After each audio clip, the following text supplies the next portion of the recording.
배당 순위는요, 여기 배당 민법상에 보면 채권과 물권으로 크게 나뉘는데, 채권은 물권을 간접적으로 지배하는 것을 말한다면, 채권 계약은 요즘 당사자들, 그 두 사람과 채권 채무자들 간에만은 유효하고 주장할 수 있어서 여기는 채권의 효력은 한계가 있다는 것, 즉 제3자한테 대세유가 없다는 것. 반면에 물권을 직접 지배하기 때문에 당사자가 아닌 제3자에 대해서도 대항력을 행사할 수 있고 주장할 수 있다는 게 물권과 채권의 가장 큰 차이점이 되고요. 그러다 보니까 채권에는 채권자 상호 간에는 성립 시기, 즉 날짜를 묻지 않고요. 채권의 내용, 권한을 묻지 않고 채권자들 간에는 또 동등하다. 이를 우리 채권자 평등주의라고 하는데, 이처럼 채권자 평등주의는 배당에서 어떻게 구현이 되냐? 채권자들 상호 간에 안분 배당한다. 안분이라는 거냐면 채권자에게 합산하기 모두 분모가 되고, 그 다음에 내가 빌려준 채권에게 분자가 되는 거예요. 그러면 안분의 세계에서는 누가 배당을 많이 받냐? 분자가 큰 애가 많이 받는 거예요. 즉, 돈 거래 채권액이 많은 사람이 더 많은 배당을 받을 수 있다는 겁니다. 여기는 시간에 의해서 이제 채권자의 세계에서는 먼저 돈 빌려준 사람이 먼저 받는 게 아니라요. 빌려준 액이 많은 사람이 시간에 관계없이 많이 배당을 받을 수 있다는 거고요. 반면에 물건은 그렇지 않습니다. 물건은 철저하게 로마법 이래로 모든 물건의 순서는 시간이 권리 관계를 규정하게 되어 있습니다. 그 이유는 무슨 얘기냐? 물건의 배타적 지배를 보호하기 위해서 서로 양립하지 않은 물건 간에는 먼저 설정한 물건이 뒤에 설정한 물건에 우선한다는 거예요. 시간에 있어서 빠르면 권리에 있어서 우선한다. 그래서 우리는 물건 간의 배당을 뭐라고 하냐? 우선 배당이라는 거죠. 먼저 받는다. 그래서 우리 우선 변제권 들어봤죠? 우선 변제가 다 여기에서 기인하는 겁니다. 그러면 우선 변제는 경매에서 배당이 어떻게 구현이 되냐? 우선은 우선이라고 했는데 도대체 우선이라는 게 어떻게 구현이 되는지요? 내가 빌려준 금액을 전에 만족할 때까지 후순위 채권자로부터 흡수 뺏어온 거라고. 그렇다면 내가 빌려준 돈이 채권이 1억이죠. 그럼 나는 1억 원을 만족할 때까지는 밑에서 다 뺏어오고 내가 만족을 해야 그 다음 순위로 넘어간다. 만약에 내가 1억 원을 빌려줬는데 1억 원을 만족하지 못했다. 그럼 후순위 채권자는 배당을 받을 수가 없습니다. 왜냐하면 내가 채권에까지 흡수할 때까지 배당받아. 그래서 우리는 경매 공부, 정확히 배당을 공부하지 않으면 돈만 빌려주고 등기부상에 흔적을 남겨놓으면 채권 이선들 불편함이 없는 건데 천만 원 맞습니다.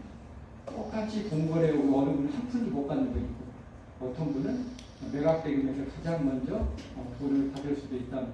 그런데 실무에서는 채권은 채권끼리만 존재하고 물건은 물건만 있는 경매 사건은 거의 없답니다. 우리가 만나는 대부분의 경매 물건은 이처럼 채권과 물건이 섞여 있어요. 혼재되어 있다는 거죠. 그럼 이때는 혼재되어 있으면 배당표를 어떻게 짜야 되냐? 좀 복잡할 수도 있죠. 이때는 또 원칙이 있답니다. 채권과 물건이 섞여 있으면 이때는 무조건 시간의 날짜에 관계없이 물건이 우선한다. 원칙. 그렇기 때문에 채권은 1월 1일이고 물건은 5월 1일이다. 그럼 그래도 물건이 먼저 나온다. 즉 권한이 문제 기준 권한이지 날짜가 아니다. 원칙은 그러고요. 여기 이제 예의가 있는데 채권의 대명사 중에 하나가 가압류 채권이 있고요. 우리가 물건에서 가장 자주 만나는 게 근저당권이 있죠. 이런 경우에 하나 예의가 있을 수 있답니다. 어떤 예의가 있냐면 이제 카메라 때문에 저희를 일이 가까울 것 같아서 여기에다 쓰면 좋은데 제일 못 따라가지 않나요? 돌려볼까요? 그래. 여기에다가 예.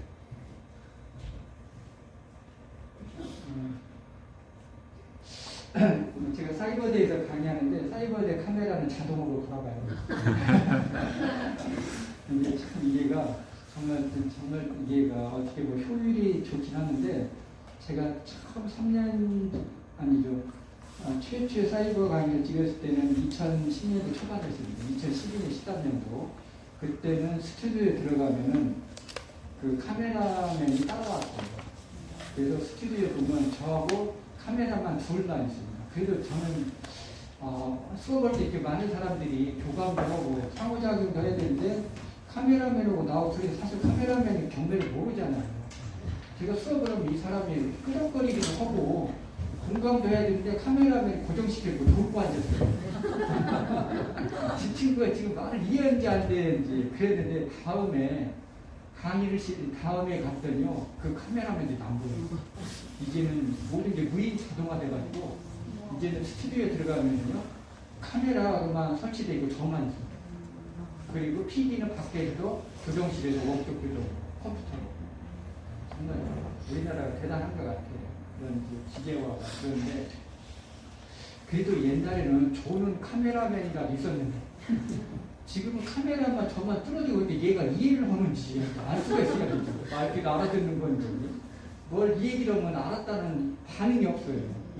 요즘 스튜디오는 그게 걱정인데 여하튼 오늘 우리 지금 회장님이 카메라만 역할도 참 미리 다역을 하시네요.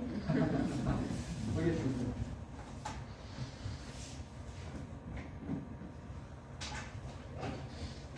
우리 경매 사건에 채권만 있으면 이들 간에는 그냥 어떻게 돼요?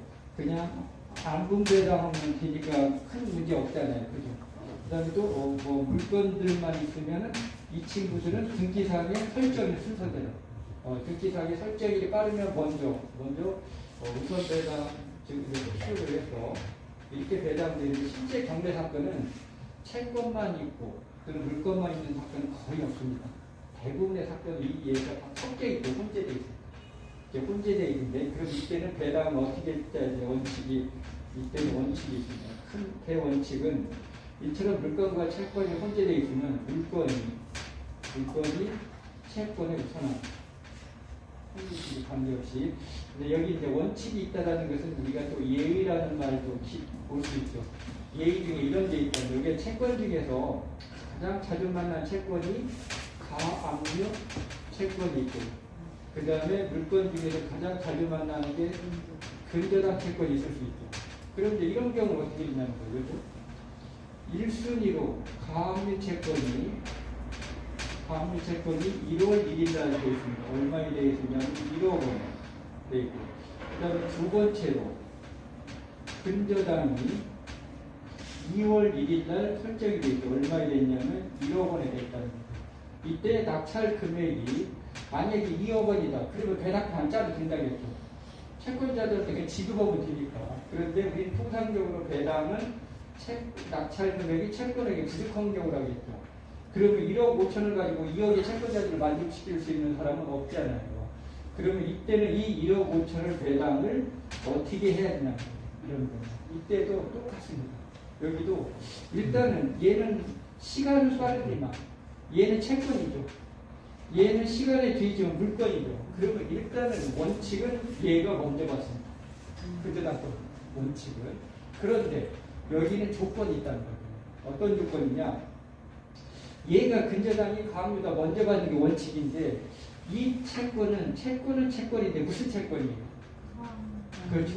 압류가 들어갔잖아요. 압류를 미리 했다겠죠. 압류를 미리 해서 가압류잖아요. 이 가짜가 임시가짜, 거짓가짜니까. 미리 압류해놨다. 그래서 이 압류는 누누이 얘기지만 경우에서 압류는 어떤 뜻이 담겨 있어요? 처분 금지죠. 1월 1일 이후에 일체 처분 행위를 하지 말라고 미리 압류를 했는데, 그럼에도 불구하고 2월 1일 날 근저당이라는 처분 행위를 했죠. 그러면 이 근저당은 미리 압류한 처분 행위 충돌이 되죠. 저축이 되기 때문에 이 근저당은 가압류에 대해서 상대적으로 무효가 되고요. 무효. 그러면 얘가 무효가 되면 이 근저당은 무효가 되잖아요. 그럼 얘는 물건이 신분이 박탈이 돼서 채권이 되는 거니까. 더 이상 가압류권자한테는 근저당은 물건으로서의 권리주장 못해요. 왜? 처분 금지 효력에 저촉이 되니까. 그럼 이제 우리는 어떻게 돼요? 1월 1일 가압류도 채권의 대명사죠. 원래 2월 1일 근저당은 물건이었지만 가압류의 처분 금지에 충돌하는 한도에 얘는 채권이 된다겠죠. 그럼 우리 채권 간에는 어떻게 됐어요? 성립 시기에 관계없이 안분배당을 하죠. 그래서 이 두 친구는 안분배당이에요. 가압류권자가 얼마 받아요? 7,500만 원. 근저당권자가 얼마 받아요? 7,500만 원씩 배당받고 이게 이처럼 채권과 물건이 혼재되어 있을 때는 성립 시기에 관계없이 무조건 물건이 우선해야 된다겠죠. 그런데 예외적으로 채권이 압류 채권일 때는 안 그렇다는 거죠. 압류 채권이 물건보다 먼저 올 때. 그럼 만약 이런 경우는 어떻게 돼요? 이게 아니고 근저당권이 설정이 가운데다 빠르게 올 수도 있죠. 그때는 당연히 일로 가는 거죠. 그때는 다툼이 여지가 없잖아요. 어떤 경우냐면 이런 압류 채권이 물건보다 먼저 왔을 때는 그때는 압류의 처분 금지 후에 저촉된 한도 내에서 후순위 물건은 더 이상 물건으로서의 권리를 주장할 수 없다라는 거죠. 그때는 물건의 권능이 박탈되고 일반 채권자 지위 신분이 격화가 된다는 거죠. 그럼 채권관에는 성립 시기를 불문하고 어떻게 돼? 배당은 안 되다.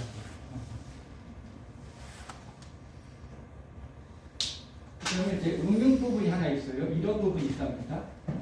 지금 제가 설명은 여기까지고요. 이런 채권들은 배당되지 않는 게 곤혹스럽답니다. 1순위로 국민연금 공과금 매월 납부기 10일이죠. 10일, 다음 달 지금 우리는 11월 달에 건강보험은 12월 10일까지 되잖아요. 이길 10일이 공과금 납부 기한입니다.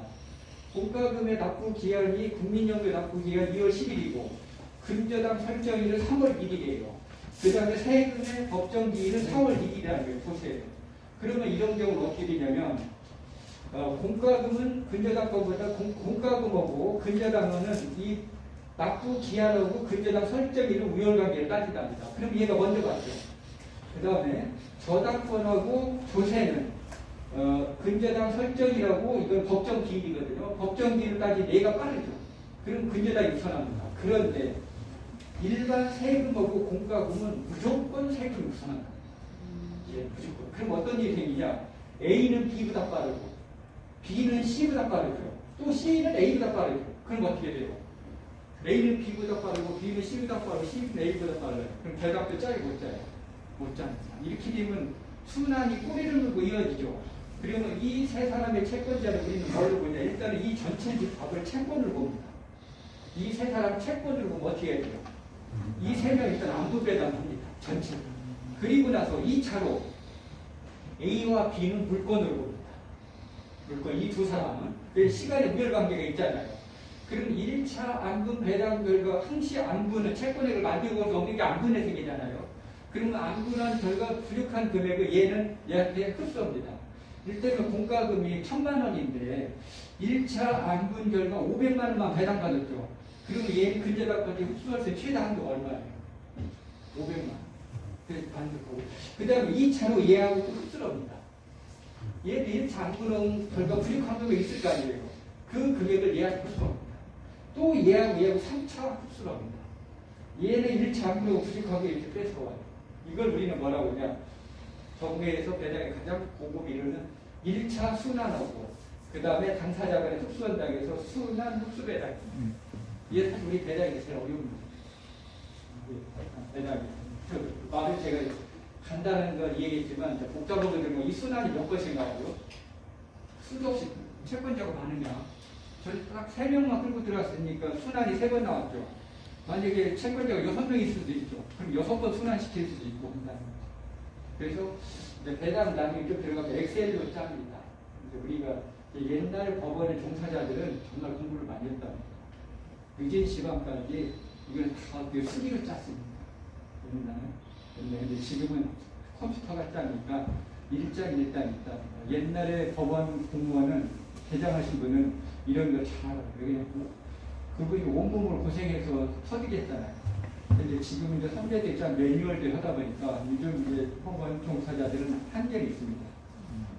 이 배당 금액이 얼마에 나온다고 근거를 얘기를 하면은 잘 대답을 못하는 거지. 그냥 본인이 직접 수기로 짠 게 아니고 기계가 짜든 이런 일장이 일단 있는 것 같고요. 공과금이 채권 아닌가요? 원래는 채권이 있죠. 원래는 공과금이 일반적으로는 8번째. 그러니까 채권입니다. 물건은 아니고. 아니죠, 채권이죠. 채권이죠. 채권인데 예의를 뒀어요. 납부 기한이 빠를 때.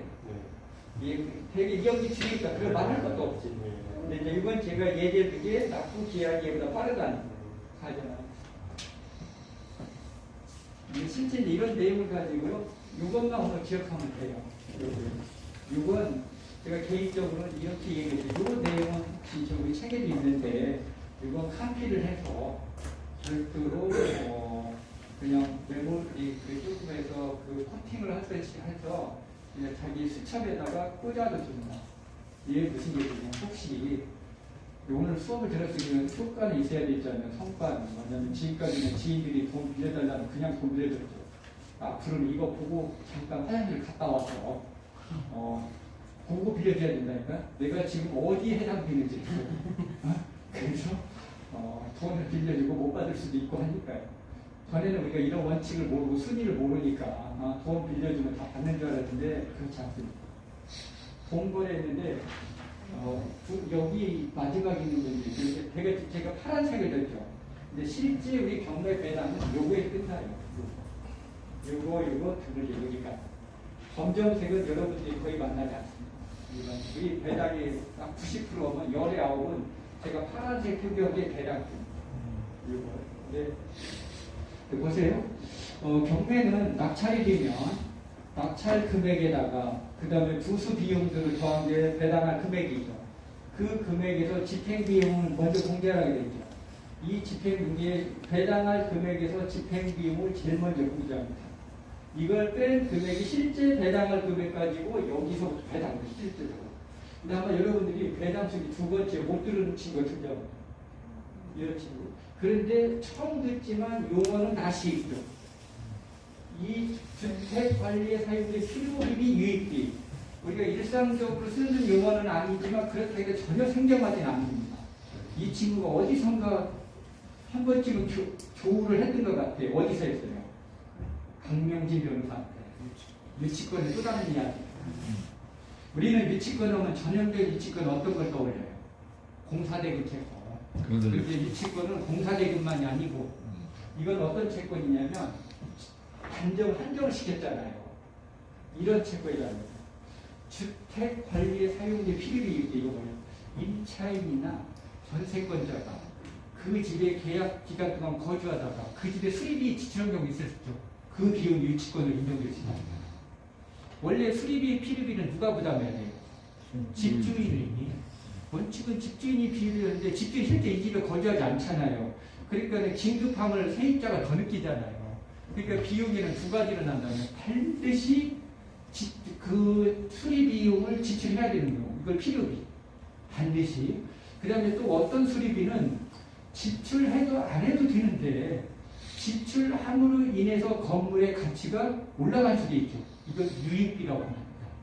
그러면 유익비와 필요비는 어떻게 되느냐? 필요비는 지출한 금액 전액이 유치권으로 가고 유익비는 지출한 비용 전액이 아니라 지출한 비용 중에 실제 건물의 객관적까지 기여한 게 유익비가 되죠. 이를테면 예를 들어 3층짜리 건물에 반드시 엘리베이터를 설치하는 건 아니죠.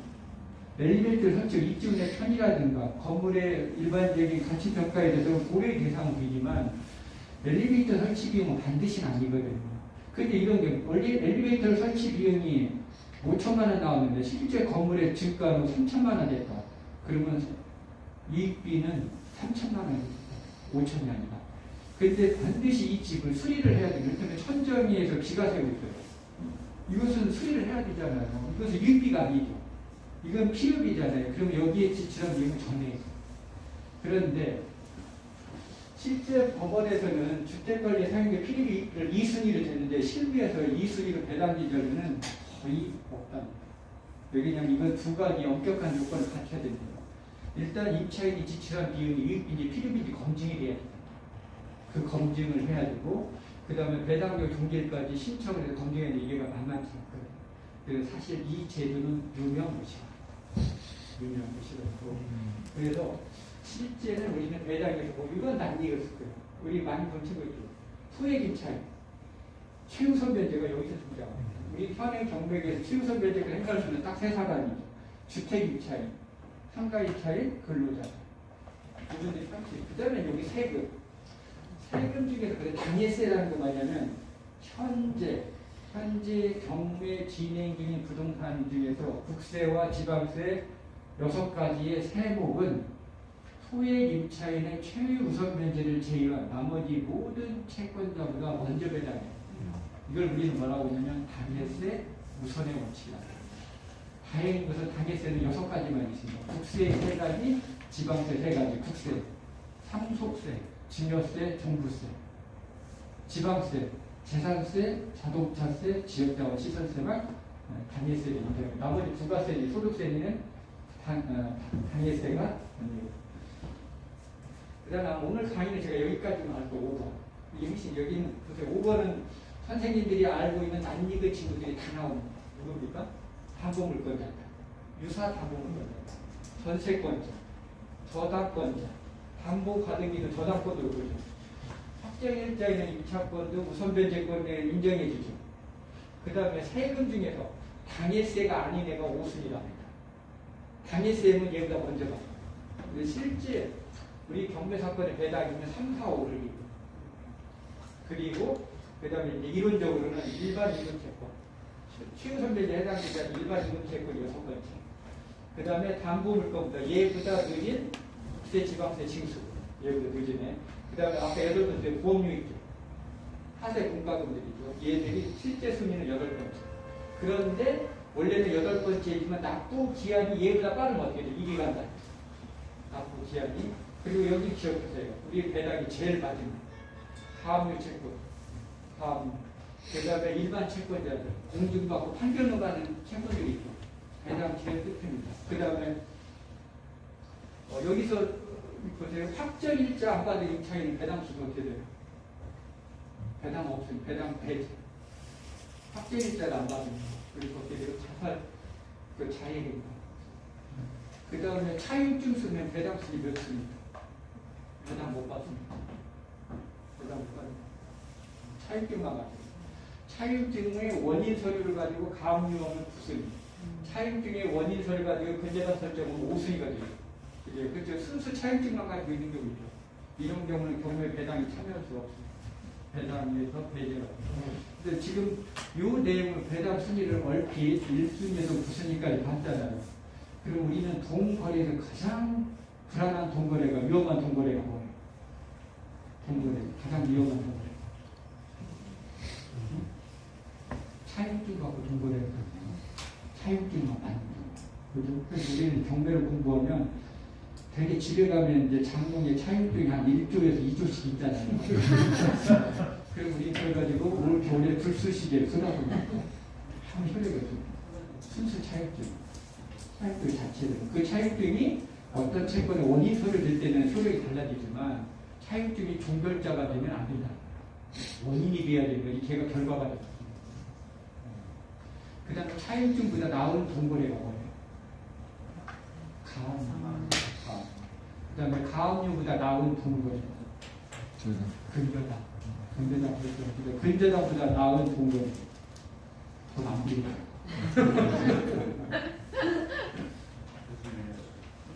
돈을 빌려준 순간 돈은 못 받을 수도 있다는 걸 인지한다. 그래서 이제 이 배당 순위를 공부하면 그동안 우리가 얼마나 금전거래를 위험하게 했는지 아시고 있다니까요. 전에는 돈만 빌려주면 채무자한테 확인증만 받으면 돈을 다 받는 걸로 알고 있는데 천만에 만만에 맞추다니까요. 못 받을 수 없어요. 다행히 지금 우리는 그동안에 우리는 서로 인간의 선함을 믿어서 그분이 그런 다른 마음을 먹지 않겠다는 기대하에 살기 때문에 우리의 사회가 아직 유지가 되기 때문에 그렇게 유지가 됩니다. 만약에 그분이 다른 마음, 악의의 마음을 모르면 채권자에게도 불구하고 공격에 처할 수 있는데요. 제가 이 가압류권자의 비에 대해서 잠깐 소개했고 실제 제가 경매 사건에서 경험한 건데요. IMF 여러 기업들이 부도가 났는데 거평도 그 중에 하나입니다.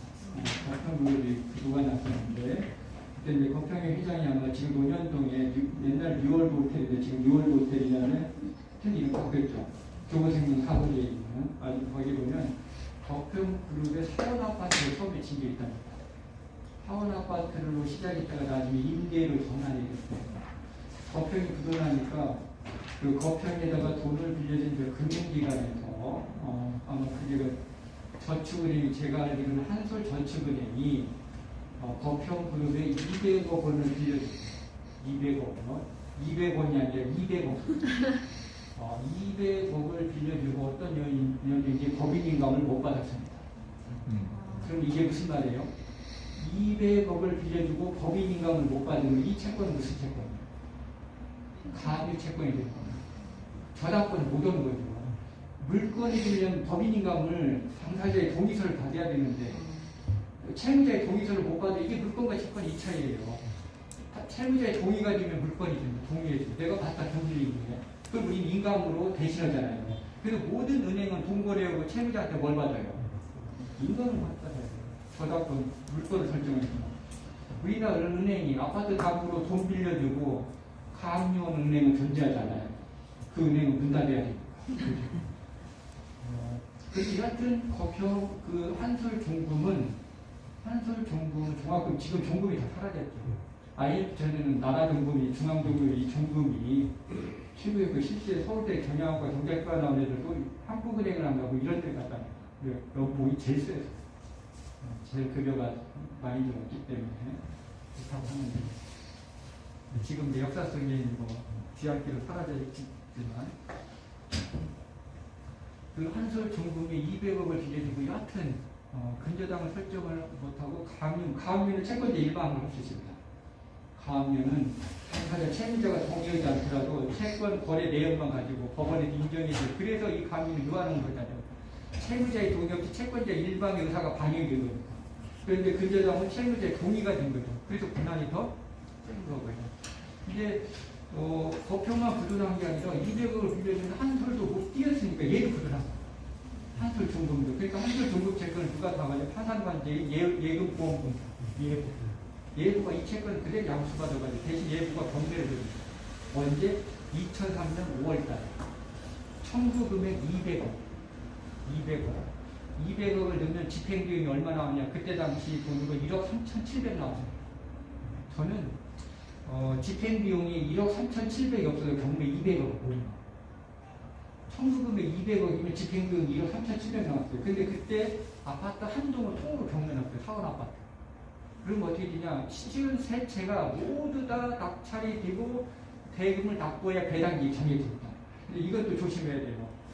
이처럼 경매 물건이 여러 개인 거 있잖아요. 여러 개의 물건을 낙찰받으면 용도라도 이게 지연될 수 있습니다. 특히 임대 아파트 같은 경우 원칙은 그냥 모든 물건이 낙찰이 돼야 배당률이 정해지잖아요. 임차인은 배당금을 받아야 집을 비워줄 거 아니에요. 이 집도 시은 세 가구이다 보니까 낙찰로부터 배당까지 2년 반이 걸렸어요. 이제 최초에 낙찰받으면 2년 동안 한치 못 올 수 있다는 거죠. 마지막 낙찰 물건 끝나고 배당금 작성이 2년 반이었죠. 2005년 10월 달에, 제가 3년 5월에 했고, 2005년 10월에 배당금, 제가 그 중에 물건 하나를 낙찰받았어요.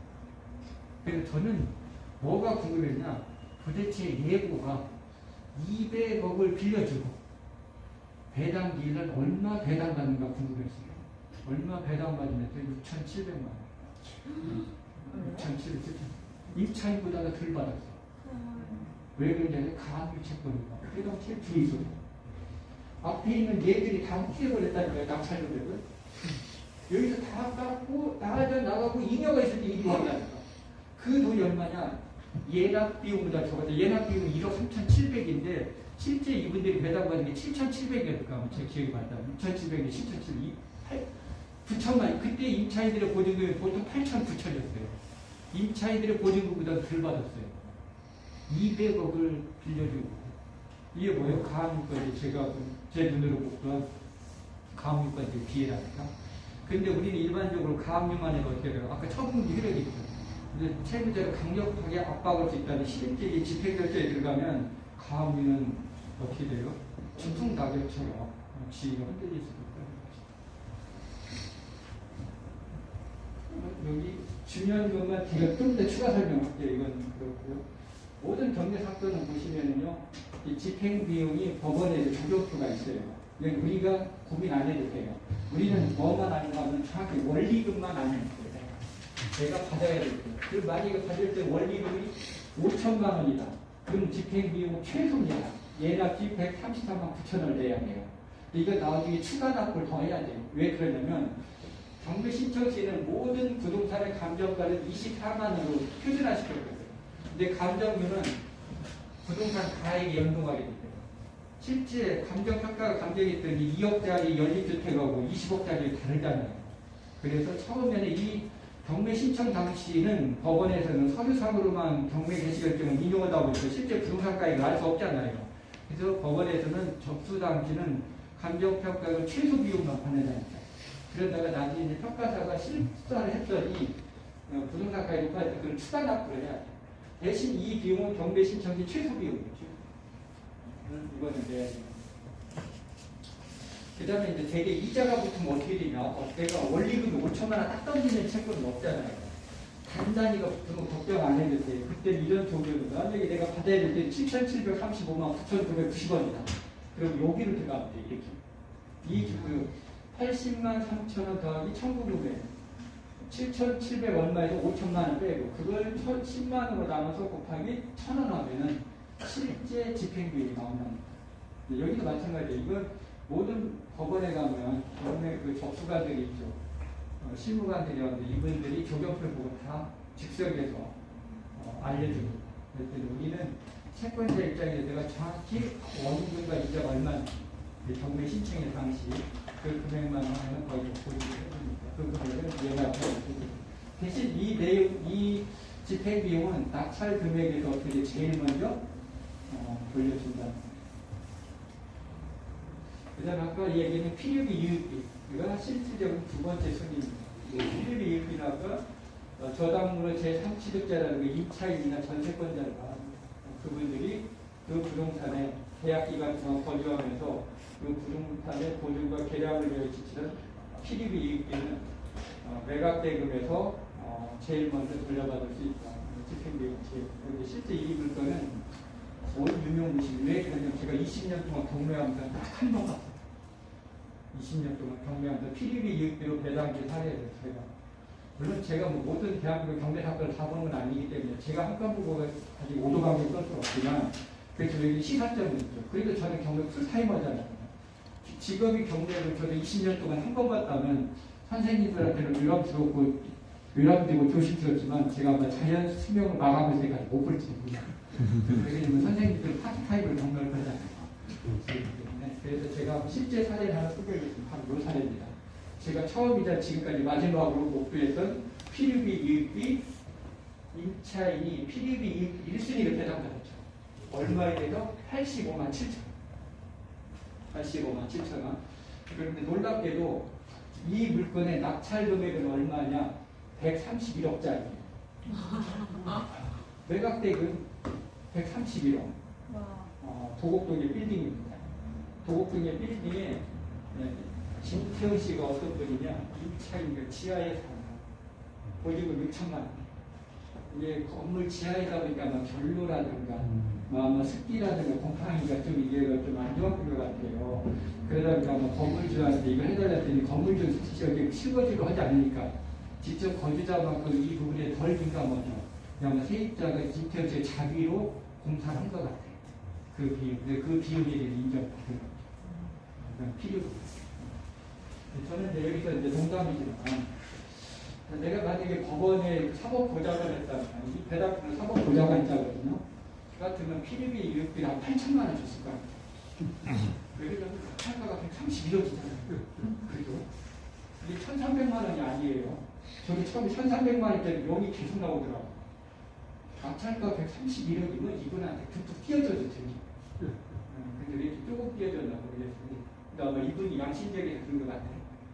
좀 공사를 빌딩 공사를 다 했다고 하던가. 그렇게 하셔도 돼요. 근데 이 건물을 누가 낙찰받은지 아세요? 여기 선생님들이 낙찰받습니다. 우리 7080들이 그 기타 좋아하고 악기 좋아하고 삼익 악기 그게 매출이 답니다. 7080들 향수 때문에 삼익 악기가 낙찰받습니다.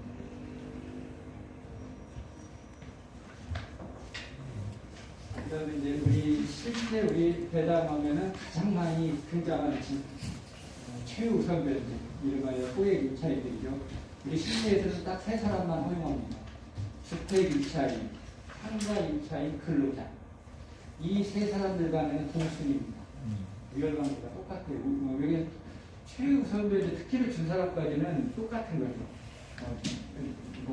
내가 먼저다 여기는 생일이 빠르다 그런 거 따지지 않습니다. 생일에 관계없이 이 세 사람들은 공순위인데 단 내부적으로만 준칙이 있답니다. 어떤 준칙이냐?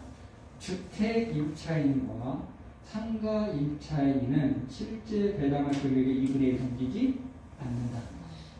그런데 근로자는 다르답니다. 근로자는 근로기준법 시행령에 상한선을 안 뒀어요. 그래서 이론적으로 근로자는 소액 임차인에 해당되는 근로자, 모두 임금채권이 아니라 최우선변제 해당되는 것은 체불임금이 최종 3년분의 체불임금과 그 다음에 3년분의 퇴직금입니다. 그럼 우리는 12개월 근무했을 때 통상임금 31분이 무중이 되잖아요. 그러면 평균 임금을 따서 6개월분이 되겠죠. 최대 6개월분이 최우선변제에 해당이 되는데 이 금액을 근로자들이, 우리 회사의 근로자들이 50명일 수도 있잖아요. 한 명이면 6개월분이 크지 않은데 50명이면 이게 저도 10억이 넘어갈 수도 있죠. 만약에 이분들의 근로자의 채권에 합한 금액이 체불임금 내역이 7억이다. 그런데 낙찰 금액이 10억이 됐다. 그러면 주택 임차인은 이론적으로 실제 배당할 금액 2분의 1 넘길 수 없죠. 만약에 실제 배당할 금액이 10억이다라면 주택 임차인이나 상가 임차인은 5억을 넘길 수 없다니까. 그런데 체불임금은 7억을 다 받아갈 수 있어요. 왜 그러냐면 체불임금은 근로기준법 시행령 하위 규정에 상한선이라는 명시적 규정을 두지 않았습니다. 반면에 주택이나 상가 임차인은 대통령령에 상한선을 뒀어요. 이런 경우는 어떤 경우에도 2분의 1을 넘길 수가 없다. 그렇다면 그런 경우에는 결과적으로 그 최우선 변제가 안 되겠네요. 방금 70%가 들어가버렸으니까. 아니 그 70%에 해당하는 거 최우선 변제 다 가져가 버린 거예요. 그러니까 제가 말씀드리고 싶은 것은 그게 10억에 있다면 7억을 가져갔으니까 가액의 2분의 1인데 2분의 1이 5가 돼버렸지 않습니까? 기왕이 7억 안에. 그러니까 결과적으로 최우선 변제는 해당이 안 되냐는 얘기예요. 아니라니까? 그걸 반대로 얘기해야 되는데 지금 제가 얘기하는 것은 여기는 이 사람 얘기한 거예요. 제가 얘기한 임금채권. 근데 7천 있고 5천이 3명이 같이 걸리면 어떻게 돼요? 체불임금이? 네, 최우선 변제는 다 된다니까. 7천 다 주는데 저 주택가도 5천이 있고 임대인도 5천이 있어서 총 받는 건 1억 할당됐는데 그럼 일할 계산해서 비율로 받는 거지. 그건 이제 따로 저기. 제 얘기는 아까 그러면 나머지 3억 가지고 3억의 2분의 1을 다시 최우선 변제 해주냐? 그거 안 되잖아요. 구분해야 되겠죠. 지금 체불임금이 아니 두 사람이 나오는데 최우선 변제가 근로자도 있었고 그다음에 임차인도 있다고 했잖아요. 그러니까 나눠야 되지. 근로자의 최우선 변제는 2분의 1을 넘길 수가 없는 거고. 넘길 수 있고. 주택을 넘기고 근로자 넘길 수 있다고. 근데 이제 그 주는 거는 1억 한정적인데 그걸 배분을 어떻게 하냐? 그 금액 안분 배당이. 그렇지. 안분해야 돼. 안분으로 하니까. 그러면 임금을 다 전액을 못 받을 수도 있겠네. 안분을 하게 되면 7천. 아니, 임금은 10억을 안 넘어갔으니까 받아야 되지. 그분들은 다 받아야 되는 거지. 그분들은 받고 나머지 둘을 이름은 이렇게 해서 안분해야 되죠. 지금 이제 이랬어요. 근로자들의 체불임금이 7억이야. 그 다음에 주택 임차인은 5억이야. 그럼 12억이 됐죠. 이때는 안분이 나와야 돼요. 줄 돈이 10억밖에 없으니까. 그러면 7억을 못 받는 거네. 6억대로 그렇지. 7억이 내려가는 다 거죠. 못 나올 수 있지. 그럼 안분이네요. 그렇지. 그런데 근데 지금 아까 한 것은 그 이하이잖아요. 그러면 근로자들은 다 받아야 되는데. 그런 거. 금액을 이제 낙찰가를 초과하면 안분해야 돼. 그렇죠. 낙찰가를 초과했을 때. 그러니까 어떻든 다른 채권자 입장에서 보면은 그렇게 70% 정도가 많은 사례에서 임금 채권을 받고 나면 주택도 그 임차인이 또 2분의 1 가져간다면 너무나 손실이 큰 거예요. 그렇지. 이게 아까 그게 주장은 그래서 이제 그렇죠. 그래서 여기에 지금 선생님 여기서 가장 선의의 피해자가 누구예요? 요 배당이. 은행이지. 은행의 권리가 몰각돼버려요. 실제 은행이 채권 1순위였거든요. 여기 이 친구들은 은행에 돈 될 때는 없었잖아요. 이건 사후에 등장한 애들이거든. 이 친구들은 시간에 쓰는 뒤에 있는 애가 먼저 받은 거잖아요. 지금 얘들은. 은행의 대출 실행 과정에서는 근로자의 체불임금이 아직 안 나올 수 있잖아요. 그때는 회사가 정상적으로 잘 운전이 회사가 운영이 되고 있다가 뒤에 되면 코로나가 됐든 금융위가 돼서 회사가 어려워진 거지. 처음부터 은행의 대출 실행돼서 어려워서 은행에서도 보수적으로 했겠죠. 그래서 이제 이런 경우는 사실 선의의 채권자 이익을 해야 하는 거예요. 1년 채권 체불됐으면 9개월은 날리는 거네요. 그렇지. 그래서 이제 이거에 단순히 그렇죠. 준 거다. 그럼 딱 3개월 되는 시점에 행동 개시가 들어가야 그렇지. 돼요. 그렇게 돼요. 그래서 또 여기도 내 마음대로는 안 돼요. 이것도 또 조건도 있어요.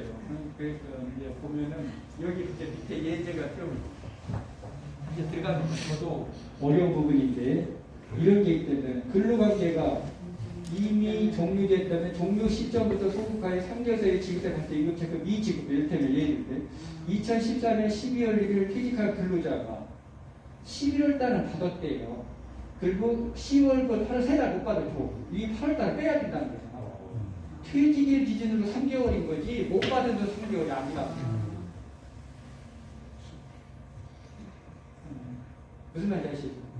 그래서 이런 단서 기점들이 있나? 퇴직하고 한 4개월 지나버리고 이벤트가 생기면 못 받겠네요. 3개월 지나버렸으니까.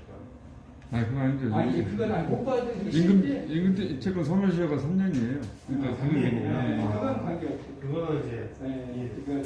그리고 또 압류를 해놓기 때문에 그리고 또 실제 지금 우리가 이거 걱정 안 해도 돼요. 그러면 이게 체당금이라고 해서 근로복지공단에서 이런 거 신청을 하면 사업주에 보세요.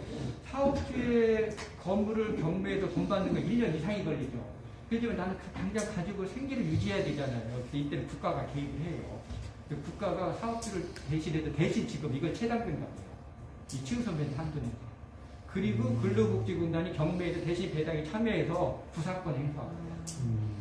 그러니까 정말 내가 급하면 근로복지공단 신청하면 돼요. 이 치우선배한테 해당되거든요. 그리고 이제 인정하는 신청하는 게 맞습니다. 그래서 대부분 그렇게 하고 있어요. 그래서 실무에서는 보면 그 채권자에 보면 이게 뜰 거예요. 근로복지공단. 그러면 이건 배당표 볼 때 조심해야 돼요. 그 경매 신청 채권자 중에 근로복지공단이라는 친구들이 등장하죠. 그러면 얘는 100% 체당금인 거예요. 그러면 이 친구는 어떻게 돼요? 배당표를 무조건 시킬 수 있어요. 왜냐하면 치우선배제로 들어버리니까.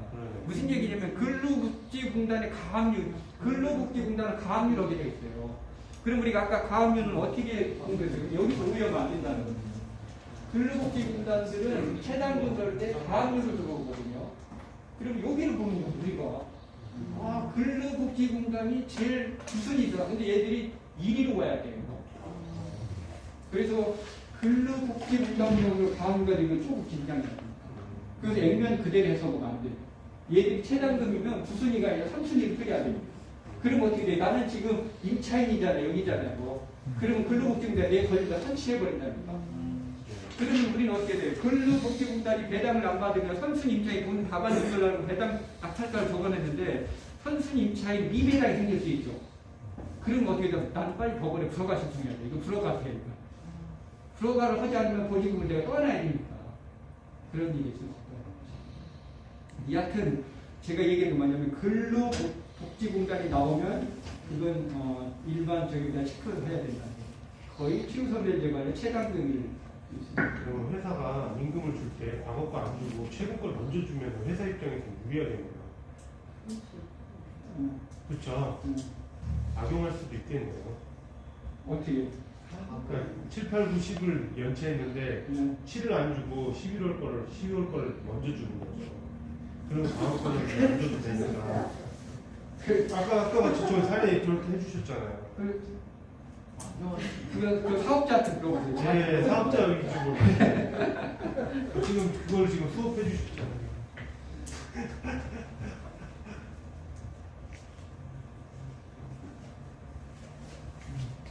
하나 또 배우고 가네요.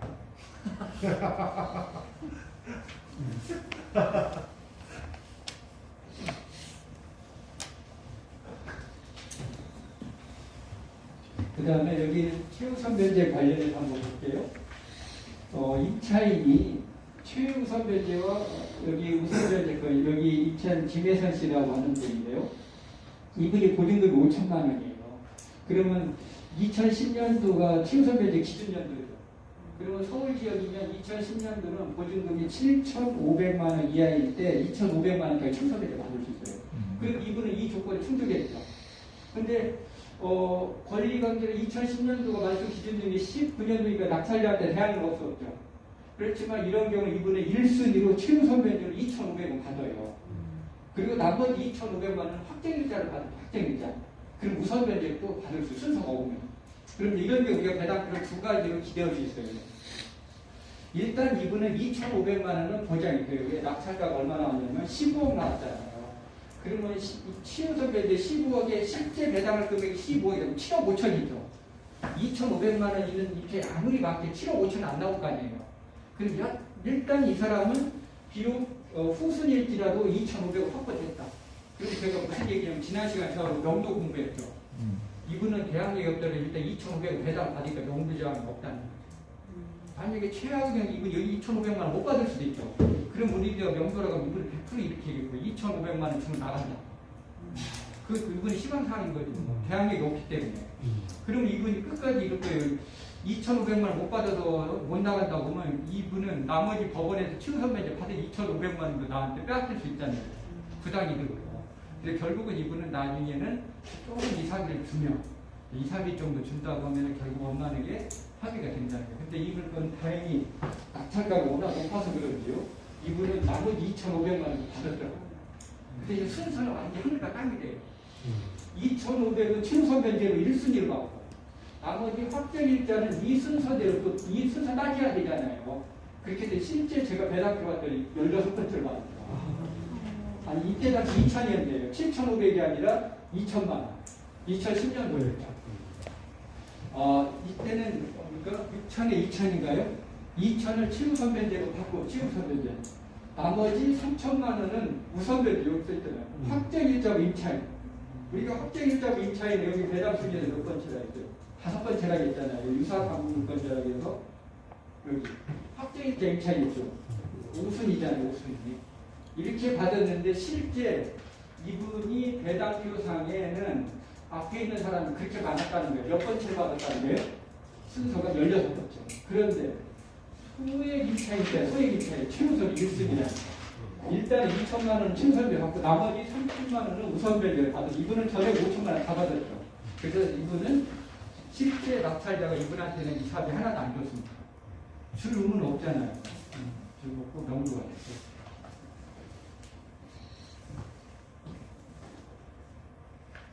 최우선변제 좀 이것은 넘어가고요. 이게 글루잖아요. 여기 나와요. 보세요. 이게 실제 사례입니다. 서울 양평동에 지식산업센터가 동에 나오는데 보세요. 소유자가 누구예요? 건축사 사무소죠. 그러다 보니까 여기는 커다란 설계회사가 부도가 났습니다. 직원들이 수십 명 있었어요. 그분들이 일부에 체불임금들이 발생했죠. 그래서 여기 보세요. 낙찰가가 7억 5천이에요. 7억 5천이면 원래대로는 배당을 모르는 분은 제 손을 안 대면 이렇게 짤 거예요. 7억 5천만 원 다 하나은행에 가져야 됩니다. 여기 하나은행이 채권총액 8억 2천이잖아요. 그리고 얘도 다 못 받잖아요. 배당을 그렇게 안 짰다니까. 이 물건에 이 회사의 직원 중에서 체불임금이 5억 나왔대요. 그래서 어떻게 돼요? 실제 배당할 금액 7억 4,600 중에서 이분들이 5억을 받아가고 나머지 하나은행이 2억 5천을 받았어요. 하나은행은 최대 8억 2천을 받아야 됩니다. 누구 때문에? 얘 때문에. 하나은행이 대출했을 때 이게 발생했어요? 안 했어요? 없었죠. 그때는 체불이 없었대. 왜? 그때 회사가 아주 운영이 잘 됐으니까. 그때 회사가 건강했거든요. 근데 여기 있는 체불임금이 명기가 안 돼 있네요. 그렇죠. 체불임금 제가 아까 얘기했잖아요. 뭐라 했어요? 수동배당이라 했잖아요. 수동배당이라 우리가 듣기는 공시가 안 된다니까. 체불임금은 그런데 이게 체불임금이야. 이런 걸 봐야 돼. 이런 사람. 이게 봐봐요. 이 사람들이 1,000만 원, 900만 원 썼잖아요. 이게 이제 우리가 이제 경매법 많이 보면 느낌이 오죠. 이분들은 개별적으로 아까 채권 그 시효를 중단시킨 거죠. 근데 여기는 원래 있기는 근로복지공단이 개입해야 되죠. 이분은 근로복지공단이 아니라 개별적으로, 개인적으로. 사업자한테 개인적으로 1대1로 대응하는 겁니다. 그 다음에 이분들은 개인적으로 회사 물건에 대해 다 압류하고. 저걸 복선을 암시하는 거네요. 그렇지. 이게 우리는 경매물건 수수하다 보면 개인이 등장하잖아요. 개인이 등장하면 두 가지 보면 돼요. 하나는 체불임금이거나 아니면 하청업체가 공사비 못 받는 거예요. 하청업체가 개인들 있잖아요. 법인 말고. 개인 하청업체들이 공사비 못 받을 때도 공사대행 미치까지 시효가 3년이라고 했잖아요. 치유를 중단하려면 가압류 10년 동안 멈추잖아요. 가압류는 압류의 처분금지 흐름 때문에 채권의 소멸시가 10년간 멈춰 있어요. 가압류가. 요즘 근로복지공단에서 그거 이제 체불임금이 나가도 등기관리는 안 나오는 거죠. 아니, 따로 끌수 있어요. 한번 다른 거 있어요? 있는가? 아, 여기는 없나고. 이제 이렇게 보면 돼요. 이 가압류를 누가 하는 경우에 있냐면 근로복지공단에 끌 수 있다니까. 아, 거기 그냥 끄기. 네. 얘들은, 이분들은 근로복지공단에 이탁을 안 한 거잖아요. 이분들은 직접 사업주를 상대로 재판을 넣은 거라. 그렇기 때문에 근로복지공단에 개입이 안 됐는데, 만약에 근로복지공단에서 대신 지급을 했잖아요. 그러면 근로복지공단이 가압류를 합니다. 여기 처분하지 못하게 묶어줘야 됩니다. 그리고 경무에서 이 사람들이 부상권을 행사해야 되잖아요. 그래서 그러면 가압류권자가 근로복지공단을 끌 거예요. 그런 물건은 좀 긴장을 더 해야 된다. 거의 100% 최저임금 최단금을 들어오는 거예요. 그리고 배당 순위가 달라집니다. 그러면 이제 매각대금이 5억 이하로 돼버리면 안분배분으로 이제 임금 채권도 많이 되네요. 그래서 이분들끼리, 이분들끼리. 이분들의 합산액이 개인이 가압류를 치면 걔네들이 더 우선권이 있는 거에 다 똑같이 안분으로 하죠. 이 내부대는 동순이니까. 아, 동준이니까 얘네들끼리 하는 거야? 그렇지.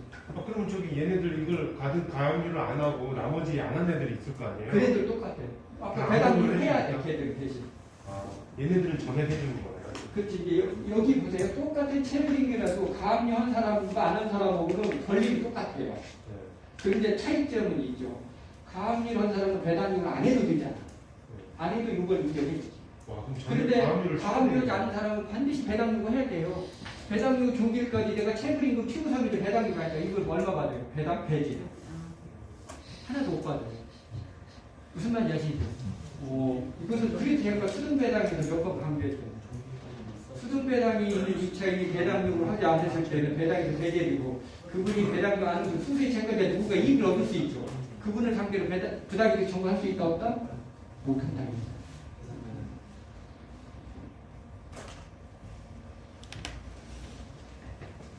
그 다음에 당해세. 당해세는 제가 한자로 있는 걸로 표기했는데 현재 경매 진행 중인 부동산에 체납된 국세와 지방세, 일부세, 목상세 6가지입니다. 국세 3가지, 상속세, 증여세, 종부세, 지방세 3가지, 재산세, 자동차세, 지역자원세 이 세금은 소액 임차인 추후선배세들이 있죠. 체불임금 이분들을 제외한 모든 채권자들보다 먼저 배당받습니다. 그래서 우리는 이걸 뭐라고 해요? 당해세 우선의 원칙이라는 거죠. 다행히 실무에서는 당해세가 해당되는 금액이 크진 않다는 거죠. 만약 이게 고액이다. 그래서 우리는 어떻게 돼요? 그러면 은행은 대출을 못 해줄 수 있어요. 이게 있어요. 지금 우리나라 모든 금융기관은 관성적으로 대출 실행 당시 차주로부터 국세, 지방세 완납증명서를 받죠. 국세, 지방세 완납증명서 얘를 못 잡아냅니다. 무슨 얘기냐? 당해세는 은행의 대출 실행 당시에 국세 체납 사실이 없었어요. 그럼 당해세 밀린 적이 없죠. 근데 은행에 대출을 하고 나서 당해세가 밀렸죠. 그럼 은행보다 뒤죠. 그래서 빠르다. 체납 일자가 뒤에 있어요. 그래서 지금 현재 우리나라 금융기관의 대출 시스템에서는 당해세는 못 잡아요. 그건 필터링을 못 해요. 그럼에도 불구하고 용인되는 게 뭐냐? 상대적으로 당해세 비중이 크지 않아서 그것을 용인하는 거죠. 만약에 은행의 담보권을 근본적으로 흔들 정도 폭발력 있는 고액이다. 그러면 반드시 여기 여과 장치를 해야 되겠죠. 현행법도 여과도 할 수 없죠. 상속증여세가 금액이 상속증여가 금액이 크지 않습니까? 그러니까 저런 것은 진짜 우발적으로 나오는 답이 없는 거예요. 그 다음에 이제 여기 보세요. 여기도 배당 순서예요. 당해세라고 써있죠. 1순위라죠. 이 당해세는 뭐예요? 재산세야. 그 당시 도강부에 이 경매 차주가 토지 관련 재산세를 안 냈대요. 근데 재산세 얼마예요? 220만 원이니까 이게 딱 살고 얼마인데 15억짜리인데. 근데 이게 폭발력이 있어요. 그래서 금융기관한테 용인한 거예요. 딱 살까 15억에 배당받으면 200만 원 여기서 선취했다 이러면 내가 채권에게 막 흔들거리지는 않는다. 근데 교수님 요즘에 세금 많이 올랐잖아요. 종부세랑. 그럼 저것도 이제 좀 약간 그래도 지금 종부세 수십억 내는 사람 하나도 없고 그렇게 되는 분은 이유가 없습니다. 아직까지 만약에 그렇게 되면 개정하겠지. 아직은 거기까지는 아니에요. 그 다음에 여기도 보세요. 증여세가 이게 한 것도 위험한 저도 실제 사례인데요. 성동세무서 보세요. 배당을 모르는 친구는 배당표 이렇게 짤 겁니다. 낙찰가 시간 순서대로 1, 2, 3, 4, 5, 6, 7 이렇게 짜죠. 그래서 성동세무서를 제일 마지막 아니랍니다. 성동세무서의 압류일 보면 참 밑에 꼴찌에 있는데 이게 증여세예요. 증여세를 압류. 증여세는 당해세죠. 그래서 실제 성동세무서 배당이 두 번째 받아요. 근데 금액은 안 적혀 있는 거. 네? 금액은 안 적혀 있는 거. 그렇죠. 압류는 이게 문제예요. 정확히 얘기하면 제가 할 소리예요. 지금 저도 가장 제가 배당에서 제일 힘든 부분이 압류 부분이에요. 압류는 금액을 미공개합니다. 그래서 저희들도 압류는 깐깐히 배당표를 짜요. 압류에 대한 리스크는 있습니다. 그건 왜 공개 안 해요? 당사자가 아니에요. 낙찰자는 당사자가 아니에요. 아니 낙찰자는 공개해 주는데 입찰 참가자. 낙찰자는 당사자니까 알려줘요. 당연히 우리 볼 수 있지. 그럼 낙찰되고 나서 의미가 없잖아요. 낙찰되기 전에 가배당표를 짜야 되잖아요. 그래서 제가 무슨 얘기냐면 한마디로 이 사람 때문에 낙찰자가 사고 날 거는 거야. 이분이 이 존재를 몰랐어요. 그리고 얼마나 썼어요? 3억을 썼잖아. 3억대를. 그러면 이렇게 쓴 사람 이렇게 쓴 거예요. 이분이 일수에 오케이 전치분의 기존적이지만 얘가 빠르죠. 그러니까 매각대금에서 이 사람이 받고 근데 실제 오케이를 사고가 나요. 무슨 얘기냐면 오케이는 이 사람이 3억이 있는 줄 알고 대출을 9,100을 해줬어요. 9,100을 해줘서 3억 8천이 낙찰됐죠. 그래도 이 사람 올 때 이 사람 받고 최소 8,500 받는 걸 알고 나간 거라니까. 그런데 실제 오케이가 얼마 받느냐? 2,900밖에 못 받는다. 오케이가 이 사람을 모르는 거예요. 5,500. 이 사람이 받을 것을 오케이가 받을 거 얘가 받아. 왜? 오케이가 대출 실행 당시는 성동세무서 증여세가 녹취 안 돼. 이 부분. 아직은 증여 날짜가 도래하지 안 해가지고. 그래서 사실 이제 이런 부분들은 저희들도 위험 부담이 있습니다. 세금 부분은 공개를 안 하고 있습니다. 무조건 낙찰돼야만 하는 아니, 이제 낙찰자가 물어주는 건 아니니까 낙찰자는 관계없어요. 아니 금액 알 수 있는 건 낙찰돼야만 하는 그렇지. 원칙 일단 편법을 편법은 말할 수가 없어요. 근데 편법을 알려면 이분들 통해 이분들이 알고 있습니다. 근데 이런 이해관계들이 생깁니다. 그러면 순수 입찰 참여자는 알 수가 없죠. 여기까지만 마칠게요. 5순위, 10개. 5순위 보세요. 여러분들이 남기는 친구들이 모두 한꺼번에 나오죠. 저당권자, 전세권자, 담보가들이 합격이 있다고 했잖아요. 세금 중에는 당해세가 아닌 사람이 있을 거 아니에요. 그 친구들이 같은 학년이에요. 그럼 여기 정답이에요. 같은 학년에서 누가 형이에요? 생일이 빠른 사람. 우리는 경무에서 생일을 원래 듣기 부상에 설정일이 빠른 사람. 그렇지. 여기에 우리가 예의만 하나 공부하면 됩니다. 예의만 해서 세금 끝까지 우리 발목을 잡아요. 그래서 이거는 저기다 쓰고 다시 카메라를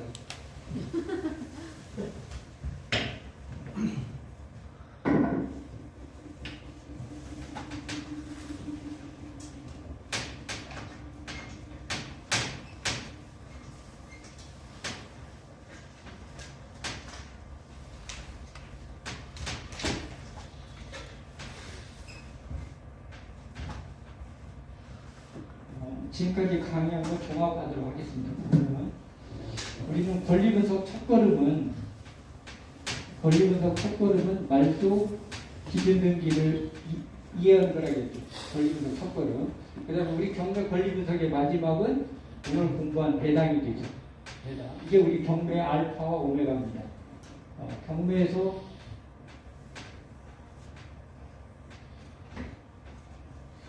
권리분석이 첫걸음 말소 기준등기가 되고 마지막은 이제 배당이 되는데 우리는 그럼 먼저 한번 근저당권 가장 대표적인 근저당권자를 공부해주면 근저당권자 A와 B가 있어요.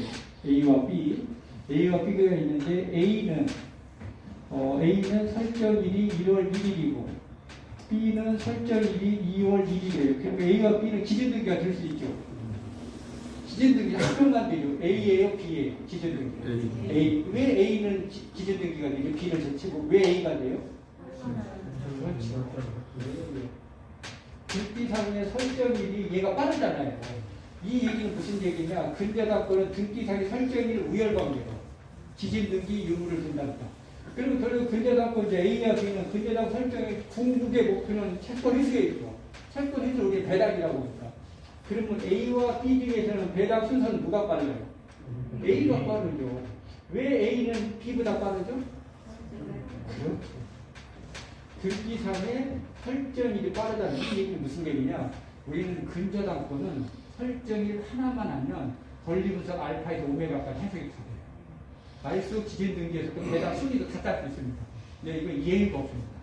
근저당권은 등기상의 설정일만 근데 설정이 다 공개해지죠. 우리는 근저당권에 대해서 고민하지 않아요. 금액까지 다 공시해집니다. 그 다음에 보겠습니다. 세금 있죠. 세금 중에서는 당해세는 무조건 성립시기에 관계없이 근저당권 우선이죠. 우선이죠. 그런데 세금 중에서 당해세는 6가지밖에 없잖아요. 그러면 당해세 아닌 세금이 더 많은 거잖아요. 그죠? 그러면 당해세 아닌 조세에 대해서 알아보자고. 이 당해세를 아까 공부했으니까. 그러면 여기 볼게요.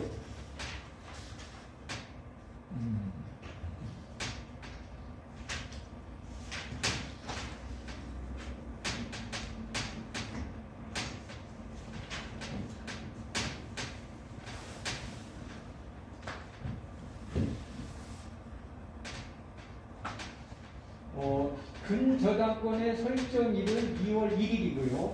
세금도 체납을 하면 국가기관 압류를 하죠. 등기상에 압류를 합니다. 압류일이라 해서 등기를 공시해주죠. 이 압류일이 4월 1일이에요. 그러면 근저당권하고 조세는 누가 기준등기가 돼요? 기준등기 누가 돼요? 근저당일이죠. 왜 근저당은 세금보다 세금 압류도 기준등기 될 수 있다 했잖아요.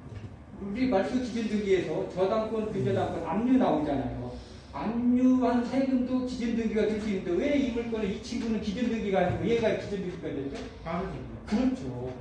등기상의 설정이 근저당은 설정이라고 세금 압류라고 하잖아요. 설정일이 압류보다 빠르죠.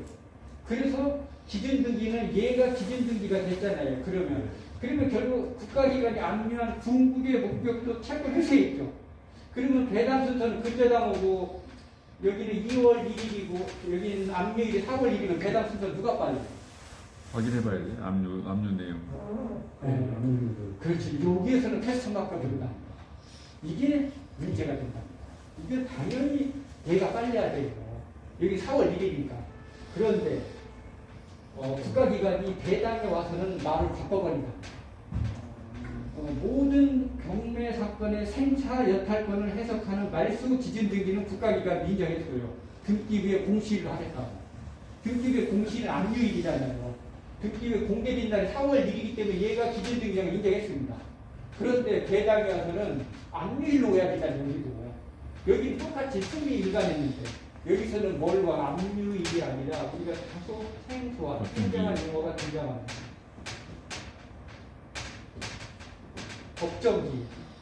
법정기일이라는 것은 세법상 용어로 제가 풀었으면 지방세나 국세가 세액이 확정된다는 법정기일이에요.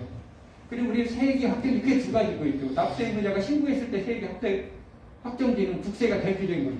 신고죠. 그 다음에 지방세 같은 경우는 고지서 발송일이죠. 이처럼 고지서를 발송했을 때 세액이 확정되거나 납세 의무자가 소득세라든가 법인세 신고할 때는 부가세 신고했을 때 그 세액이 최종적으로 확정이 되죠. 이런 경우를 우리는 법정기일이라고 하죠. 그래서 상식적으로 국가기관은 납세 의무자 얼굴을 봤더니 이분이 세금을 안 내게 생겼어요.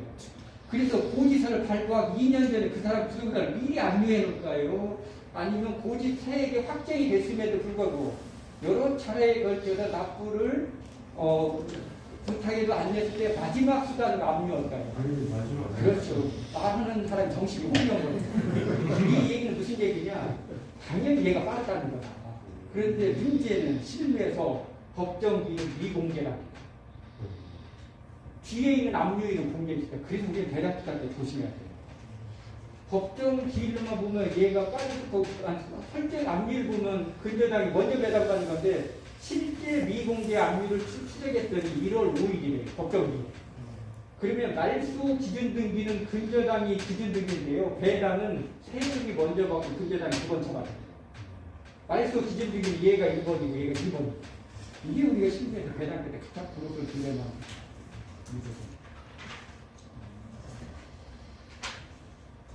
그래서 사실 지금은 제가 국세청에다 강의를 안 했는데 예전에 국세청에다 강의 오면 이런 내용을 서초세무서나 역삼세무서, 강남세무서 그 조사관들 모아놓고 지하 대강당에 얘기하면 그분들도 제도 개선 취지를 공감하고 이거 법정지를 공개하는 것은 콜룸버스 달과가 똑같아요. 어차피 국가기관이 등기부에 압류하죠. 압류할 때 가로 열고 법정지만 넘겨주면 되거든요. 이게 콜룸버스 달과인데 그걸 안 해요. 제도 개선. 저도 수백 명의 조사관들은 이런 역사로 그분들도 다 머리를 끄덕거리고 수업 끝나면 집 와가지고 네, 자기 조세 징수에서는 미공개가 유리할 수 있다. 그래서 결국은 이 부분에 대해서 제도 개선 하긴 한답니다. 누가 할까요? 국세청은 남은 거니까요. 법원 행정처에서 하겠답니다. 왜? 등기 관할은 법원 소속이잖아요. 그래서 향후에 대법원에서 법원 행정처에서 국세 압류가 들어오면 지방세 압류가 되면 법정기를 연기해야 되는 등기를 개정하겠다는데 개정하겠다고 뻥뻥하고 귀신입니다. 이 정도까지 없으면 제도 개선에 큰 의미는 있는 것 같고요. 이 내용을 이해는 하십니까? 마지막에 세금 관련돼서 마무리만 짓겠습니다. 농담 같은 진단입니다. 국세지방세는 누가 우선이에요? 국세지방세. 동수. 똑같습니다. 페이크 보시는 관련됩니다. 국세지방세는 동수입니다. 우리는 상식적으로 국세 우선할 것 같은데 안 그렇습니다. 모든 세금은 동순이고요. 예외적으로 당해세일 때가 먼저 받는 겁니다. 이를테면 지방세는 당해세이고 국세는 당해세 아닐 수도 있잖아요. 그러면 당해세, 지방세 먼저 다시 한번 얘기해. 모든 세금은 동수입니다. 국세, 지방세 불문하고. 근데 예외적으로 당해세일 때 당해세가 먼저 받고요. 그 다음에 세금 중에서 국가기관이 세금 징수에 열의를 해서 담보를 이제 압류하지 않고 근저당 설정하는 경우도 있답니다. 이걸 납세담보라고 해요. 저당권 이제 국가기관이 세금 체납한 금액을 가지고 압류만 해도 되잖아요. 압류에 머무르지 않고 저당권 설정하는 게 저당권은 순위가 확정적으로 고정이 되잖아요. 이런 경우는 두 번째가 된답니다. 당해세 다음으로. 그리고 마지막으로 여러분이 잘 알고 있는 압류 선착주의라 해서 압류한 조세와 압류하지 않은 조세는 압류한 조세가 우선한다. 이게 세금과 위활과. 이건 예의가 됩니다. 지금 제가 얘기한 거 예의죠. 원칙은 뭐라고요? 모든 세금은 순위에는 기관에 관계없이 동순. 세금은 동순인데 예의적으로 기관 내에서 어떤 세금 이렇게 세무 여러 가지가 있잖아요. 그 세금 간에 우열권을 하면 당일세 해당합니다. 그래서 아까 제가 대략적으로 보여드렸죠. 여기는 보세요. 아까 우리가 봤던 게 이 친구는 뭐예요? 당일세. 근데 얘는 실제는 무슨 세야? 당일세. 지방세잖아요. 억양구청이니까. 국세는 뭐가 붙어요? 세자가 붙는 거 국세입니다. 역삼세, 서초 세자가 붙으면 국세고요.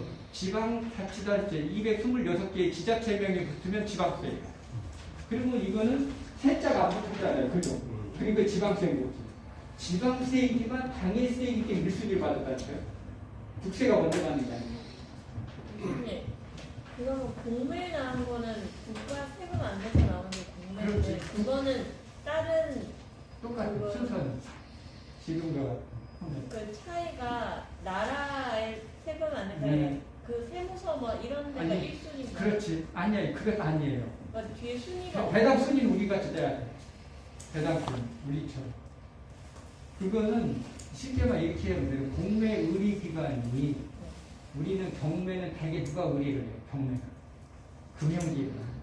경매는 근저당권자가 채무자 부동산을 처분을 의뢰하는 거고 공매는 세금 체납했을 때. 요 차이 이제 얘기하면 공매 신청 채권자, 경매 신청 채권자가 다를 뿐이지 이 신청에 있다고 어드밴티지 있는 건 아니죠.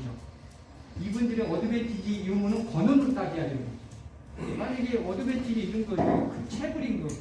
책을 어떻게 뒤집잖아요. 이 내용물로 따져야 되는, 컨텐츠로 따져야 되는 거지, 형식적인 기관명으로 어떻게 뒤지는 아니라는 거예요. 무슨 말인지 아시죠? 이를테면 공매를 했기 때문에 세금이 먼저 배당받는데 이건 아니라는 거예요. 공매 체납비 사실은 공매는 다 세금 체납이잖아요. 그래서 체납비 세금에서 이분들이 공매 낙찰 금액 1순위로 배당받는 건 아니라는 거예요. 배당 아까 제가 얘기한 순위입자예요. 그것도 배당이 다 틀릴 수가 있네요. 그렇게 해요. 차용증 있잖아요. 공증이든 확정일자든 내용 증명을 해도 의미가 없다고. 아니 그건 다르지. 그렇게 합니다. 아 그래. 차용증을 했는데 공증을 하면 효력이 있죠. 이제 구순이다. 아 구순위로 얘는 효력이 되는데 근데 얘를 압류 조치를 가압류 조치를 해야 되나요? 아니 공증받은 게 그런. 그러면 이제 아니 하는 게 더 않는 것보다는 낫겠지. 그럼 가압류 조치까지 해주는 게 더 안전하거든요. 아니 안전하지. 그건 아니에요. 지금 가압류 받지. 가압류를 안 해도 99% 구순위로 예요. 인정이 된다는 거죠. 그렇죠. 않는 것보다는 나은데 네. 여기 그냥 이런 차이가 있어요. 근데 목숨. 공증을 하면 얘는 공증한 날 1월 1일이야. 그 다음에 근저당권이 10월 1일이야. 배당 어떻게 돼? 배당 순위. 근저당이 먼저 가. 공증만 있는 거야. 근데 공증에 그 가압류를 해놨다. 아까 안 풀어당했다. 그러니까 공증보다는 가압류 해주는 게 나올 수 있겠지. 왜 공증이 문제가 있지? 왜 공증에서도 가압류 같은 강력한 효력을 있는 건 맞는데 왜 공증은 권리가 없죠? 공증은 당사자에게 제3자가 알 수가 없다니까. 우리 공증한 내용 알아요? 절대 알 수가 없어요. 그건 당사자의 비공개잖아요. 그러니까 가압류는 누구나 알 수 있죠. 우리는 그 부동산, 지금 이 순간에 대법원 등기회들 아이로스 지구점 KL에 들어가면 우리는 700원만 내면 누가 가압류인지 다 알 수 있잖아요. 이게 다른 거예요. 눈이 이제 동거래한 것은 세계 만방이 아니어야 돼요. 당사자만한 동거래는 둘 위에는 제3자한테 대세우고 없다. 차용증을 써도 그걸 못 받을 확률이 높겠네요. 공증을 하더라도. 실컷 얘기를 이제 와서 가압류를 하는 그 얘기는 지금 수도 없이 얘기했구만. 지금 이제 와서 다 끝나는데 그 소리 없지 않고. 저 지금 그런 얘기 하는데 이제 와서 처음 듣는 것처럼 얘기하는 거지. 원래 못 맡았는데 갑자기. 빌기만 하지 말고 잘 들어요. 적다 보니까 잘 안 들려요. 지금 안 들리는 게 아니라 우리 선생님이 좀 차용증 한 2조원치 써놔서 그래. 지금 수업 받을 때가 아니라니까. 네, 지금 당장 그 차주를 찾아가서 줄이를 틀어야 되는데 지금 수업 들을 때가 아니라 지금 그런 진짜. 아니 근데 차용증을 많이 쓰는 것 같아서. 애들로서 표현하지 말고 내가 썼다고 하세요. 맞아요. 부모님한테 이제 차용증. 오늘 수업은 여기까지 제가 처음으로 나머지는 수고하셨습니다. 여기 아까 도세 같은 경우 동식이라는 거 보세요. 노원 세부서는 국세고 그 다음에 서울서 쓰시면 지방세고 손이 똑같다니까. 국세 지방세는 국세 우선 아니에요. 세무까지는 같은 교부권 양도소득세, 본세, 양도소득세 따라 지방소득세 있죠. 얘들은 똑같은 동순위로 가르치는 거지. 먼저 얘 받고 돈 나면 얘 받는 거 이런 거 없다니까. 그거는 이렇게 납세당분 이런 경우 세무서 이름으로 저당권 설정하는 거. 이걸 납세당분. 그 다음에 세금도 압류했는데 이런 압류는 의미가 없어요. 공부양 세무서장님은 국세청이죠. 국세인데 2019년 8월 20일에 세금 못 받았다고 경매 사건 압류했으니까 배당 참여를 못 받습니다. 왜? 2019년 8월 20일 배당료 종기일 2018년 12월 3일이거든요.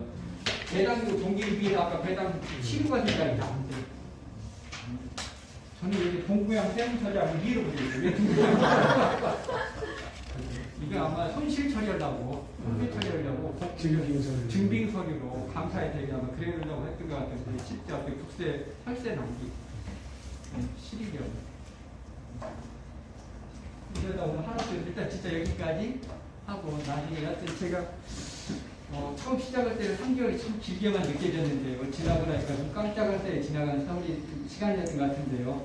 처음 시작할 때 잠깐 소개했지만 우리의 진짜 인연은 이제 시작이라고 저는 생각합니다.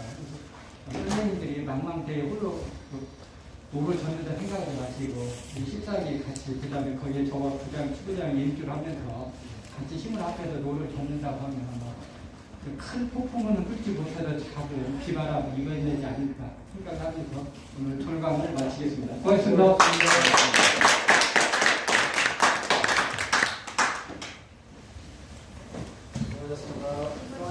바로 이제 설정을 드리겠습니다. 사진 여기서 회장님 자리 쪽에서 뭐 사진 한번 찍어주세요. 이거 세 프로 찍고. 제가 찍겠습니다. 아 그러지? 보고 찍까? 그래. 근데 오늘 회장님 나와. 네.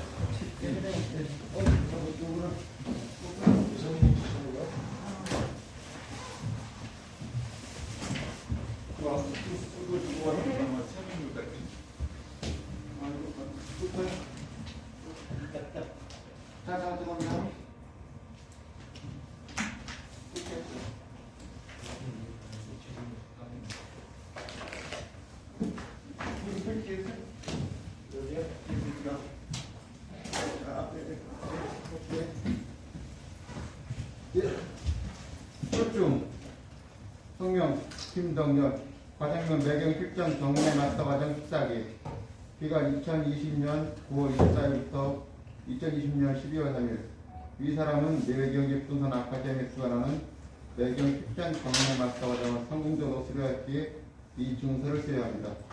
2020년 12월 3일 매경 미디어그룹 매경 미디어 대표이사 김문수 수고하셨습니다.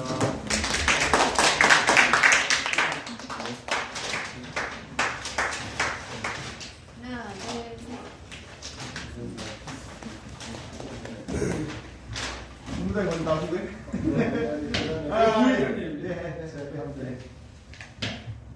네, 수락중 성명 김일구 이하 같습니다. 수고하셨습니다. 하나, 둘, 셋. 됐습니다.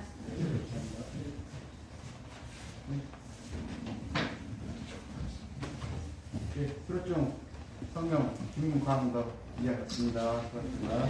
고맙습니다. 감사합니다. 감사합니다. 김원대입니다. 나중에. 하나, 둘, 셋. 됐습니다. 예, 김정민 대표님. 김정민. 예.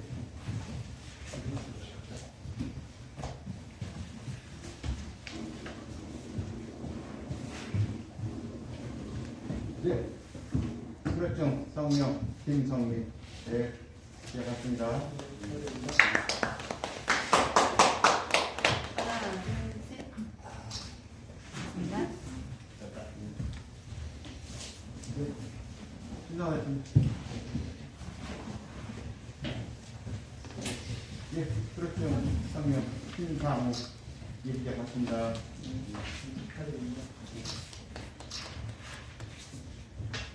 하나, 둘, 셋. 예, 네.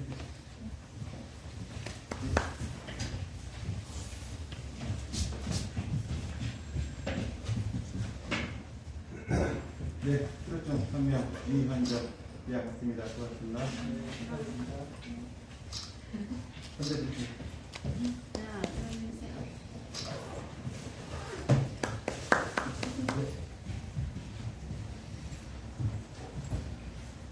예, 수락중 성명 전혜기 예, 예약했습니다. 고맙습니다. 하나, 둘, 셋. 최정화 대표님.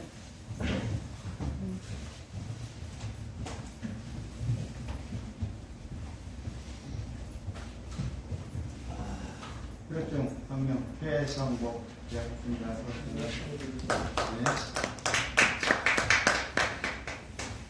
하나, 둘, 셋. 제가 찍고 됐습니다. 최정화 대표님. 네. 네. 수락중 성명 최정화 예약했습니다. 고맙습니다. 예. 하나, 둘, 셋. 초청장 받은 거예요. 충분히 나오시고 예. 집에서 이래도 되는데 보여주면 초청장 받았다고. 화이트를 표창장으로 바꿔주세요.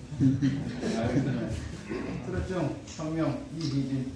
네, 맞습니다. 수고하셨습니다. 네. 나 나오실게요. 나오시고 나서 수료증 한번 이렇게 같이 그대로 모시고 사진 한번 다 나오면 돼.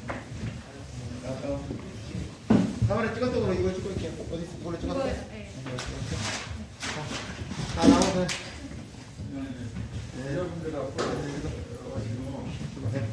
예. 수료증 가지고 오시고 그렇게 하세요. 예. 가운데로 보이는. 아, 예. 그래 이렇게 뭐 펼쳐도 되고 안 펼쳐도 되고요. 아니 서류증이 예. 아니 그 못하는 거 아닌데 내려가요. 거기에 모양이 그래. 아, 내려나요? 내려다 그래. 들고 와요. 예. 됐나? 예, 했습니다. 왜 그러시는 거예요? 자, 하나, 둘. 하나, 둘. 파이팅 한번 해보겠습니다. 예, 또 들어왔습니다. 파이팅! 화이팅! 예, 고생하셨습니다. 예.